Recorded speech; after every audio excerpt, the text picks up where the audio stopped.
ನೇಕಾರನ ನೇಕಾರನ ಉದ್ದಿಮೆ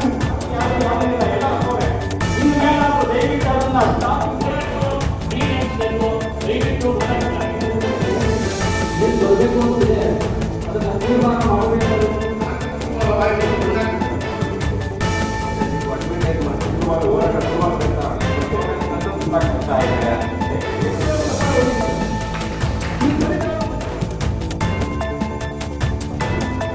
ಏನು ಇಲ್ಲಿ ನಡೆಸಿರ್ತಕ್ಕಂಥ ಎಲ್ಲ ನೇಕಾರಿಕೆ ಉದ್ದಿಮೆಯಲ್ಲಿ ತೊಡಗಿರುವಂಥ ಎಲ್ಲ ಉದ್ದಿಮೆದಾರರ ಒಂದು ಸಂಕಷ್ಟಗಳು ಹಾಗೂ ಈ ನೇಕಾರಿಕೆಯನ್ನ ಈ ದೊಡ್ಡಬಳ್ಳಾಪುರದಲ್ಲಿ ಈ ಒಂದು ಅಸ್ತಿತ್ವಕ್ಕಾಗಿ ಹೋರಾಟ ಎನ್ನುವಂತ ಹಂತದಲ್ಲಿ ಇದನ್ನು ನೀವು ಚರ್ಚೆ ಇಟ್ಕೊಂಡಿದ್ದೀರಿ. ಈ ಸಂದರ್ಭದಲ್ಲಿ ನೀವು ಕೆಲವಾರು ವಿಷಯಗಳ ಬಗ್ಗೆ, ಕೆಲವಾರು ಅಂಶಗಳ ಬಗ್ಗೆ ತಾವು ಸ್ಪಷ್ಟೀಕರಣ ಕೊಡಿ ಅಂತ ತಾವು ಹೇಳ್ತಾ ಇದ್ದೀರಿ. ಸೊ ಇವಾಗ 4-5 ಜನ ಮಾತಾಡ್ತಾರೆ. ಇದರಲ್ಲಿ ನಿಮಗೆ ಅದು ಅರಿವಾಗಿದೆ ಈಗ, ಮತ್ತೆ ನಿಮ್ಮದೇ ಆದಂತಹ ಜನಗಳೇ ಅದನ್ನ ಸೂರತ್ನಿಂದ ತಗೊಂಡ್ಬಂದು ಅಥವಾ ಅಲ್ಲಿ ಉತ್ಪಾದನೆ ಮಾಡಿಸಿ ಇಲ್ಲಿಯ ಮಾರುಕಟ್ಟೆಗೆ ಅದನ್ನ ತೊಡಗಿಸಿ ಅವರು ಮಾರಾಟವನ್ನು ಮಾಡ್ತಾ ಇದ್ದಾರೆ ಅಂತ ಹೇಳಿ ನಿಮ್ಮ ಗಮನಕ್ಕೆ ಬಂದಿದೆ. ಇದು ನಿಮ್ಮಲ್ಲೇ ಒಂದು ಇತ್ಯರ್ಥ ಆಗಬೇಕು ಅಂತೇಳಿ ನನ್ನ ಮೊದಲನೆಯ ಒಂದು ವಿನಂತಿ. ಯಾಕಂದ್ರೆ ಇಲ್ಲಿ ಅಸ್ತಿತ್ವವನ್ನ ನೀವುಗಳೇ ಕಾಪಾಡ್ಕೋಬೇಕು. ನಿಮ್ಮ ಒಂದು ವೈಯಕ್ತಿಕ ಉದ್ದೇಶಕ್ಕಾಗಿ ಅಥವಾ ವೈಯಕ್ತಿಕ ಲಾಭಕ್ಕಾಗಿ ಇಡೀ ಒಂದು ಜನಾಂಗದ ಉದ್ದಿಮೆಯನ್ನೇ ನೀವು ನಾಶ ಮಾಡೋದು ತರವಲ್ಲ ಅಂತೇಳಿ ನನ್ನ ಒಂದು ಅನಿಸಿಕೆಯನ್ನು ನಾನು ನಿಮಗೆ ಇದು ಸರ್ಕಾರನೇ ಬಂದು ಮಾಡಬೇಕು ಅಂತಲ್ಲ, ಅದು ನಿಮ್ಮಲ್ಲೇನೆ ಅದು ಮೂಡಬೇಕು ನಿಮ್ಮ ಮನಸ್ಸಿನಲ್ಲಿ. ಯಾಕಂದ್ರೆ ನಿಮ್ಮ ನಿಮ್ಮ ಜೊತೆಯಲ್ಲಿ ಬದುಕ್ತಾ ಜನಗಳಿಗೆ ನಾವು ಯಾವುದೇ ರೀತಿಯ ತೊಂದರೆ ಮಾಡಬಾರದು ಅನ್ನೋದು ನಿಮ್ಮ ಮನಸ್ಸಿನಲ್ಲಿ ಮೂಡಬೇಕು. ಸ್ನೇಹಿತರು ಹೇಳಿದಾಗೆ ಅದನ್ನ ನಮ್ಮ ಜನಗಳೇ ಮಾಡ್ತಾ ಇದ್ದಾರೆ, ಅದನ್ನ ತಡೆಗಟ್ಟುವಂಥದ್ದು ನಿಮ್ಮಿಂದನೇ ಆಗ್ಬೇಕು. ಯಾವುದೇ ಒಂದು ವಿಚಾರವನ್ನು ಸರ್ಕಾರ ಅದಕ್ಕೆ ಸಪೋರ್ಟ್ ಮಾಡ್ಬೋದು, ಬಟ್ ಹೆಚ್ಚಿನಾಗಿ ನೀವು ನಿಮ್ಮ ಒಂದು ಸಹಕಾರದೊಂದಿಗೆ ನೀವು ಅದನ್ನ ನೀವು ಮಾಡಬೇಕಾಗ್ತದೆ. ಮೊದಲನೇದಾಗಿ ಅವರು ನೇಕಾರಿಕೆಗೆ ಹೆಚ್ಚಿನ ಸಬ್ಸಿಡಿಯನ್ನ ಕೊಡಬೇಕು ಅಂತ ಹೇಳ್ತಾರೆ. ಇದು ಸರ್ಕಾರದಲ್ಲಿ ಈ ಒಂದು ಈ ಉದ್ಯೋಗವನ್ನ ಎಲ್ಲಾ ಒಂದು ಜನಾಂಗದವರು ಮಾಡಿ ಅವರಿಗೆ ಪ್ರೋತ್ಸಾಹವನ್ನು ಕೊಡುವ ಒಂದು ದೃಷ್ಟಿಯಿಂದ ಪರಿಷ್ಠ ಜಾತಿ ಮತ್ತು ಪರಿಷ್ಠ ಪಂಗಡದವರಿಗೆ ಹೆಚ್ಚಿನ ಒಂದು ಅನುದಾನವೂ ಸಹ ಅದನ್ನ ಆಯೋಗದಲ್ಲಿ ತೊಡಗಿಸಿರೋದ್ರಿಂದ ಅವರಿಗೆ ಈ ಒಂದು ಉದ್ಯೋಗವನ್ನ ತೊಡಗಿಸಿ ಅವ್ರಿಗೂ ಸಹ ಉದ್ಯೋಗವನ್ನ ನೀಡುವ ನಿಟ್ಟಿನಲ್ಲಿ ಈ ಒಂದು ಉದ್ದಿಮೆಗಳನ್ನ ಸ್ಥಾಪನೆ ಮಾಡಲಿಕ್ಕೋಸ್ಕರ ಅವರಿಗೆ ಸಬ್ಸಿಡಿಯನ್ನು ನೀಡ್ತಾ ಇದ್ದಾರೆ. ಅದು ಅವ್ರಿಗೋಸ್ಕರನೇ ಆಗಿ ಇಟ್ಟಿರುವಂತಹ ಅನುದಾನ. ಸೊ ಹಾಗಾಗಿ ತಾವು ಏನು ಬೇಡಿಕೆಯನ್ನ ಕೇಳ್ತಾ ಇದ್ರೆ ನಮಗೂ ಸಹ ಶೇಕಡ 50% ಸಬ್ಸಿಡಿಯನ್ನ ಕೊಡಿ ಅಂತ ಕೇಳ್ತಾ ಇದ್ದೀವಿ. ಸೊ ಈ ಒಂದು ಬೇಡಿಕೆಯನ್ನು ನಾವು ಸರ್ಕಾರದ ಗಮನಕ್ಕೆ ಖಂಡಿತವಾಗಿ ತರ್ತೀವಿ ಅಂತ ನಾನು ಹೇಳಲಿಕ್ಕೆ ಇಷ್ಟಪಡ್ತೇನೆ. ಯಾಕಂದ್ರೆ ನೇಕಾರಿಕೆ ತಲತಲಾಂತರದಿಂದ ಅವರು ಪಾರಂಪರಿಕವಾಗಿ ಮಾಡ್ತಾ ಇದ್ರೆ ಅವರಿಗೆ ನಾವು ಹೆಚ್ಚಿನ ಪ್ರೋತ್ಸಾಹ ಕೊಟ್ಟು ಅವರಿಗೆ ಈ ಒಂದು ಉದ್ದಿಮೆಯಲ್ಲಿ ಅವರಿಗೆ ಹೆಚ್ಚಿನ ಲಾಭಾಂಶ ಮಾಡಲಿಕ್ಕೆ ನಾವು ಖಂಡಿತವಾಗಿ ನಾವು ಸಹಾಯವನ್ನು ಮಾಡಬೇಕಾಗುತ್ತೆ. ಅದು ನಮ್ಮ ಕರ್ತವ್ಯ. ಮಗ್ಗಗಳ ಬದಲಿಗೆ ಕಚ್ಚಾ ಮಾಲಿನ ಸಬ್ಸಿಡಿ ನೀಡಿ ಅಂತ ಹೇಳಿ ಖಂಡಿತವಾಗಿ. ಯಾಕಂದ್ರೆ ಈಗ ಆಲ್ರೆಡಿ ಹೆಚ್ಚಿನ ರೀತಿಯ ಒಂದು ಮಗ್ಗಗಳು ಸ್ಥಾಪನೆ ಆಗಿದೆ. ಆ ಮಗ್ಗಗಳು ಉತ್ಪಾದನೆಯಲ್ಲಿ ತೊಡಗೋಕೆ ಅವಶ್ಯಕತೆ ಆಗಿರುವಂತಹ ಕಚ್ಚಾ ಮಾಲು ಅವಶ್ಯಕತೆ ಈಗ ಬೇಡಿಕೆ ಇದೆ. ಯಾಕಂದ್ರೆ ನಾವು ಏನು ಸೂರತ್ನಿಂದ ಆಗಿರ್ಬೋದು ಅಥವಾ ಬೇರೆ ಕಡೆಯಿಂದಾಗಿ ನಾವು ಹೆಚ್ಚು ಒಂದು ಬೆಲೆಯನ್ನ ನೀಡಿ ನಾವು ಕಚ್ಚಾ ಮಾಲನ್ನ ಖರೀದಿಸಿ ನಾವು ಈ ಉತ್ಪಾದನೆ ಮಾಡ್ತಾ ಇದ್ದೀವಿ. ನ್ಯಾಚುರಲ್ ಆಗಿ ಉತ್ಪಾದನೆ ವೆಚ್ಚ ಜಾಸ್ತಿ ಆಗೇ ಆಗ್ತದೆ. ಸೊ ಈ ಒಂದು ನಿಟ್ಟಿನಲ್ಲಿ ಕಚ್ಚಾ ಮಾಲಿನ ಸಬ್ಸಿಡಿಯನ್ನ ಕೊಡಲಿಕ್ಕೆ ಅದನ್ನ ಯಾವ ರೀತಿಯ ಒಂದು ನಿಯಂತ್ರಣವನ್ನ ಮಾಡಬಹುದು, ಯಾವ ರೀತಿ ನಾವು ಅದನ್ನ ಅವಲೋಕನ ಮಾಡಿ ಅಥವಾ ಅದನ್ನ ಒಂದು ಸಬ್ಸಿಡಿ ಕೊಡ್ಲಿಕ್ಕೆ ಕಚ್ಚಾ ಮಾಲ್ ಖರೀದಿ, ಯಾಕಂದ್ರೆ ಅದು ನಮ್ಮ ಗಮನಕ್ಕೆ ಬರೋದಿಲ್ಲ ಸರ್ಕಾರಕ್ಕೆ. ಅದು ಯಾವ ರೀತಿಯಲ್ಲಿ ಲೆಕ್ಕವನ್ನ ಇಟ್ಟು ಅವರಿಗೆ ಯಾವ ರೀತಿ ಸಬ್ಸಿಡಿಯನ್ನು ಕೊಡ್ಬೋದು ಅನ್ನೋದ್ರ ಬಗ್ಗೆ ವಿಚಾರವನ್ನು ಮಾಡಿ ಅದಕ್ಕೆ ಸಬ್ಸಿಡಿ ಕಚ್ಚಾ ಮಾಲಿನ ಸಬ್ಸಿಡಿ ಯೋಜನೆಯನ್ನ ಜಾರಿಗೆ ತರುವ ಬಗ್ಗೆ ನಾವು ಸರ್ಕಾರದ ಗಮನಕ್ಕೆ ಖಂಡಿತವಾಗಿ ತರ್ತೇವೆ ಅಂತ ಹೇಳಿ ಇಷ್ಟಪಡ್ತೀವಿ. ನಂತರ ಇಲ್ಲೇನೆ ನಾವು ಯಾಕೆ ಜರಿ ತಯಾರು ಮಾಡಬಾರ್ದು, ಅಂತಹ ಘಟಕಗಳನ್ನ ಸ್ಥಾಪನೆಗೆ ಪ್ರೋತ್ಸಾಹ ಕೊಡಿ ಅಂತ ಹೇಳಿ ಖಂಡಿತವಾಗಿ ನಾವು ಈ ಒಂದು ಜವಳಿ ಒಂದು ಸರಪಳಿಯಲ್ಲಿ ಇರುವಂತಹ ಒಂದು ಜರಿ ಏನ್ ಬೇಕಾಗ್ತದೆ ಕಚ್ಚಾ ಮಾಲಿನಲ್ಲಿ ಸೀರೆ ತಯಾರು ಮಾಡಲಿಕ್ಕೆ ಅಂತಹ ಘಟಕಗಳನ್ನ ನೀವು ಇಲ್ಲಿ ಸ್ಥಾಪನೆ ಮಾಡಿದ್ದಾರೆ. ಖಂಡಿತವಾಗಿ ನಮ್ಮ ಜವಳಿ ನೀತಿಯಲ್ಲಿ ಹೆಚ್ಚಿನ ಒಂದು ಪ್ರೋತ್ಸಾಹವನ್ನು ಕೊಟ್ಟು ಪ್ರೋತ್ಸಾಹ ಧನಗಳನ್ನ ಕೊಟ್ಟು ಅದನ್ನ ಘಟಕವನ್ನ ಸ್ಥಾಪನೆ ಮಾಡಲಿಕ್ಕೆ ಅವಕಾಶ ಇದೆ. ಇದು ಉದ್ದಿಮೆದಾರರು ಮುಂದೆ ಬರಬೇಕು. ಇದನ್ನ ಸರ್ಕಾರನೇ ಅದನ್ನ ಮಾಡಲಿಕ್ಕೆ ಸಾಧ್ಯ ಆಗೋದಿಲ್ಲ. ಸೊ ನಿಮ್ಗೆ ಅದರ ಬೇಡಿಕೆ ಇಲ್ಲಿ ಅವಶ್ಯಕತೆ ಇದೆ. ಜರಿಯ ಉತ್ಪಾದನೆ ನಾವು ಇಲ್ಲಿ ಮಾಡಬೇಕು ಅಂತ ಖಂಡಿತವಾಗಿ ನೀವು ಮಾಡಿದ್ರೆ ಸರ್ಕಾರದಲ್ಲಿ ಸಿಗುವಂತಹ ಯೋಜನೆಗಳ ಸೌಲಭ್ಯಗಳಿಗೆ ಖಂಡಿತವಾಗಿ ನಿಮಗೆ ಒಂದು ಸಹಾಯಧನವನ್ನು ಕೊಡಲಿಕ್ಕೆ ಅವಕಾಶಗಳು ಸಹ ಇದೆ. ಅದನ್ನ ಉದ್ದಿಮೆದಾರರು ಮುಂದೆ ಬಂದರೆ ನಮ್ಮ ಸರ್ಕಾರದಿಂದ ನಾವು ಏನು ಅವರಿಗೆ ಸವಲತ್ತು ಕೊಡಲಿಕ್ಕೆ ನಾವು ಬೆಂಬಲ ಸೇವೆಯನ್ನು ನೀಡ್ತೀವಿ ಅಂತ ನಾನು ಈ ಸಂದರ್ಭದಲ್ಲಿ ಹೇಳಲಿಕ್ಕೆ ಇಚ್ಛೆ ಪಡ್ತೇನೆ. ಯಾಕಂದ್ರೆ ಈಗ ಏನು ಪಾಲಿಸಿ 5 ವರ್ಷಕ್ಕೊಮ್ಮೆ ನಮ್ಮ ಟೆಕ್ಸ್ಟೈಲ್ ಪಾಲಿಸಿಗಳು ಚೇಂಜ್ ಆಗ್ತಾ ಇದೆ. ಸೊ ಇಂದಿನ ಪಾಲಿಸಿಗಳಲ್ಲಿ ಏನು ಕೊರತೆಗಳಾಗಿತ್ತು ಅದನ್ನ ನೀಗಿಸಿಕೊಂಡು ಹೊಸ ಪಾಲಿಸಿಗಳನ್ನ ತರ್ತಾ ಇದ್ದೀವಿ. ಅದರಲ್ಲಿ ಸಹ ನಾವು ಈ ಇಂಡಸ್ಟ್ರಿ ಫ್ರೆಂಡ್ಲಿ ಆಗಿರುವಂತಹ ಉದ್ದಿಮೆದಾರರಿಗೆ ಸಹಾಯವಾಗುವ ನಿಟ್ಟಿನಲ್ಲಿ ನಾವು ಯೋಜನೆಗಳ ರೂಪಿಸಲಿಕ್ಕೆ ಸಹಾಯ ಆಗ್ತದೆ. ಸೊ ಈ ಒಂದು ಬೇಡಿಕೆಯನ್ನು ಸಹ ನಾವು ಸರ್ಕಾರದ ಗಮನಕ್ಕೆ ತರಲಿಕ್ಕೆ ಇಚ್ಛೆ ಪಡ್ತೇವೆ. ಸೊ ಏನು ನಮ್ಮ ವಿದ್ಯುತ್ ಮಗ್ಗಗಳು, ಸಾಧಾರಣ ವಿದ್ಯುತ್ ಮಗ್ಗಗಳು ಮನೆಗಳಲ್ಲೇ ಗೃಹಗಳಲ್ಲೇ ನಾವು ಕೆಲಸ ಮಾಡ್ತಾ ಇದ್ದೀವಿ. ಇದಕ್ಕೆ ಹೆಚ್ಚಿನ ಪ್ರೋತ್ಸಾಹ ಕೊಡಿ. ನೀವು ಈ ಒಂದು ಉದ್ದಿಮೆಯನ್ನ ಬೆಳೆಯಲಿಕ್ಕೆ ಅವಕಾಶ ಮಾಡಿಕೊಡಿ ಅಂತ ಕೇಳ್ತಾ ಇದ್ದೀವಿ.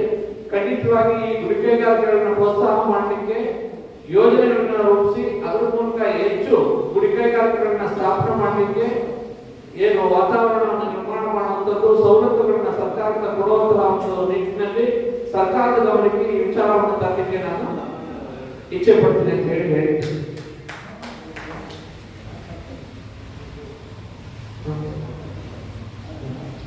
ಸೊ ಏನು ಗುಡಿಕೈಗಾರಿಕೆಗೋಸ್ಕರನೇ ನಾವು ಏನು ಈ ಹಿಂದಿನ ಒಂದು ಹೋರಾಟಗಳ ಮೂಲಕ ತಾವು ಸಬ್ಸಿಡಿ ಏನು ವಿದ್ಯುತ್ ಸಬ್ಸಿಡಿಯನ್ನ ಕೇಳ್ತಾ ಇದ್ರಿ.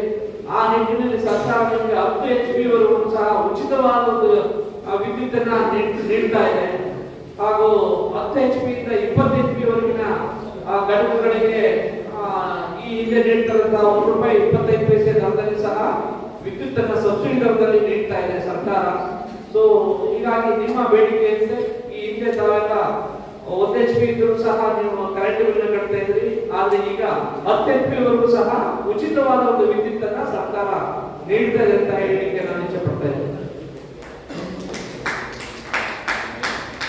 ಆಧುನಿಕ ಯಂತ್ರದಿಂದ ಸೊಸೈಟಿಗಳನ್ನು ಸ್ಥಗಿತಗೊಳಿಸುವುದು, ಸದರಿ ದಾಸ್ತಾರನ್ನ ಮುಟ್ಟುಗೋಲು ಹಾಕಬೇಕು ಅಂತ ಹೇಳ್ತಾರೆ. ಸೊ ನಾವು ಈಗಾಗಲೇ ಚರ್ಚೆ ಮಾಡಿದ ರೀತಿಯಲ್ಲೇ ಸೂರತ್ನಲ್ಲಿ ಏರ್ಟೆಲ್ ಟೂರ್ಗಳ ಮೂಲಕ ಈ ಒಂದು ಉತ್ಪಾದನೆಯನ್ನ ಮಾಡ್ತಾ ಇದ್ದಾರೆ. ಸೊ ಉತ್ಪಾದನೆಯೂ ಸಹ ಪ್ರಮಾಣ ಹೆಚ್ಚು ರೀತಿಯಲ್ಲಿ ಉತ್ಪಾದನೆ ಆಗ್ತದೆ. ಹಾಗಾಗಿ ಅವರು ಕಡಿಮೆ ರೀತಿಯಲ್ಲಿ ಕಡಿಮೆ ಬೆಲೆಯಲ್ಲಿ ಅದನ್ನ ಮಾರಾಟ ಮಾಡ್ತಾ ಇದ್ದಾರೆ. ಹಾಗಾಗಿ ನಮ್ಮಗಳ ಒಂದು ಉತ್ಪಾದನೆಗೆ ಬೇಡಿಕೆ ಕಡಿಮೆ ಆಗ್ತಾ ಇದೆ ಮತ್ತು ಅದಕ್ಕೆ ಮಾರುಕಟ್ಟೆ ಸಿಗ್ತಾ ಇಲ್ಲ ಅಂತ ಹೇಳ್ತಾ ಇದ್ದಾರೆ. ಸೊ ಖಂಡಿತವಾಗಿ ಈ ಬಗ್ಗೆ ಸರ್ಕಾರ ಯಾವ ಕ್ರಮ ತೆಗೆದುಕೊಳ್ಬಹುದು ಅನ್ನೋದ್ರ ಬಗ್ಗೆ ನಾವು ಸರ್ಕಾರದ ಗಮನಕ್ಕೆ ತರಲಿಕ್ಕೆ ಇಚ್ಛೆ ಪಡ್ತೇವೆ. ಏನು ಕೈಮಗ್ಗ ಅದರಲ್ಲಿ ಏನು ಕಾಯ್ದೆಯನ್ನು ನಾವು ರೂಪಿಸಿದ್ವಿ, ಅದರಲ್ಲಿ ಖಂಡಿತವಾಗಿ ತಾವು ಹೇಳಿದ ರೀತಿಯಲ್ಲಿ 100% ಅಷ್ಟು ರೇಷ್ಮೆಯನ್ನ ಮಾಡಬಾರದು, ಅಲ್ಲಿ ರೇಷ್ಮೆಯನ್ನ ಉಪಯೋಗಿಸಿ ಅಲ್ಲಿ ಉತ್ಪಾದನೆಯನ್ನ ಮಾಡಬಾರದು ಅಂತ ಖಂಡಿತವಾಗಿದೆ. ಅದಕ್ಕೋಸ್ಕರ ರಿಸರ್ವೇಶನ್ ಆಕ್ಟ್ ನಲ್ಲಿ ಆ ರೀತಿ ಮಾಡ್ತಾ ಇದ್ದಾರೆ. ಅಂತವನ್ನ ನಾವು ಸೀಸ್ ಮಾಡ್ತೀವಿ. ಸೊ ನೀವು ಕೂಡ ಏನ್ ಮಾಡ್ತಾ ಇದ್ದೀರಿ, ರೇಪಿಯರ್ ಮಕ್ಕಳೇ ಅಷ್ಟೇ ಮಾಡಬೇಕು ಅಂತ ಏನಿಲ್ಲ, ಯಾವುದೇ ಮಕ್ಕಳು ಸಹ ಮಾಡಬಾರದು. ಅದನ್ನು ನೀವು ಈಗ ಪ್ಲೇನ್ ರೂಮ್ ನಲ್ಲೂ ಸಹ ಮಾರಾಟ ಮಾಡಿದಾಗ ಅದನ್ನ ಸೀಸ್ ಮಾಡ್ತಾರೆ.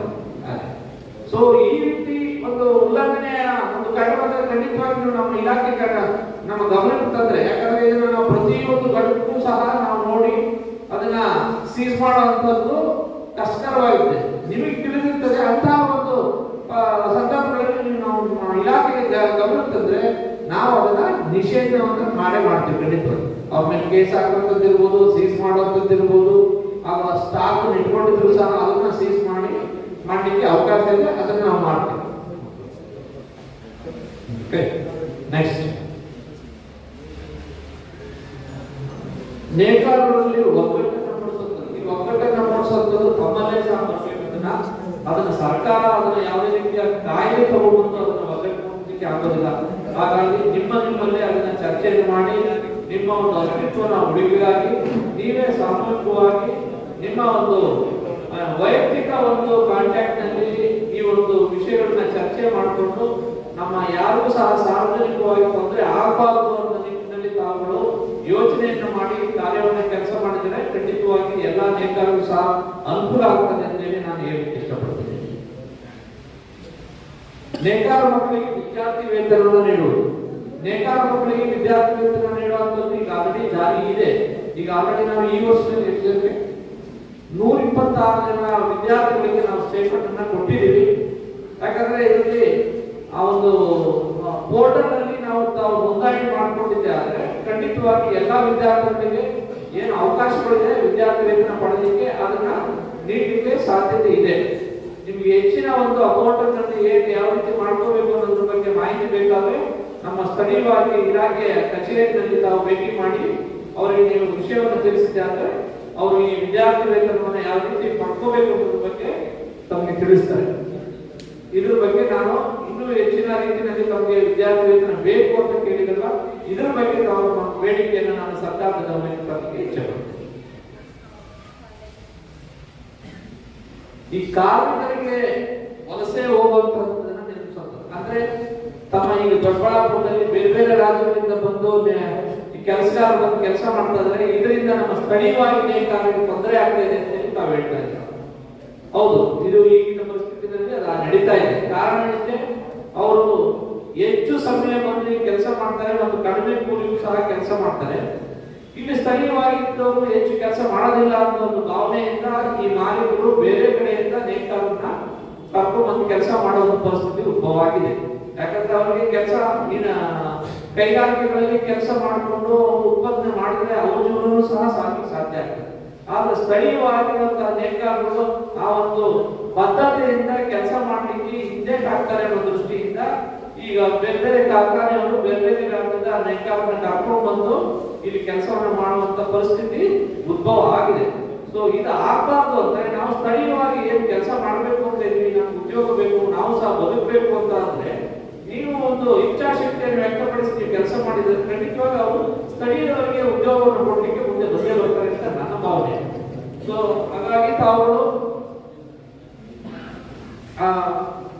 ಈ ಒಂದು ಬೇಡಿಕೆಗಳನ್ನ ಏನು ತಾವು ಈಗ ಇಟ್ಟಿದ್ದೀರಾ, ಇದನ್ನ ನಾವು ಸರ್ಕಾರದ ಗಮನಕ್ಕೆ ತಗೊಂಡು ಎಷ್ಟು ನೇಕಾರರಿಗೆ ಅನುಕೂಲ ಮಾಡಲಿಕ್ಕೆ ಸಾಧ್ಯ ಆಗುತ್ತೆ ಅನ್ನೋದ್ರ ಬಗ್ಗೆ ಕ್ರಮ ತಗೊಳ್ಳಿಕ್ಕೆ ನಾವು ಸರ್ಕಾರದ ಗಮನವನ್ನು ತರ್ತೀವಿ ಅಂತ ಈ ಸಂದರ್ಭದಲ್ಲಿ ಹೇಳ್ತಾ ಈ ಒಂದು ಸಂವಾದ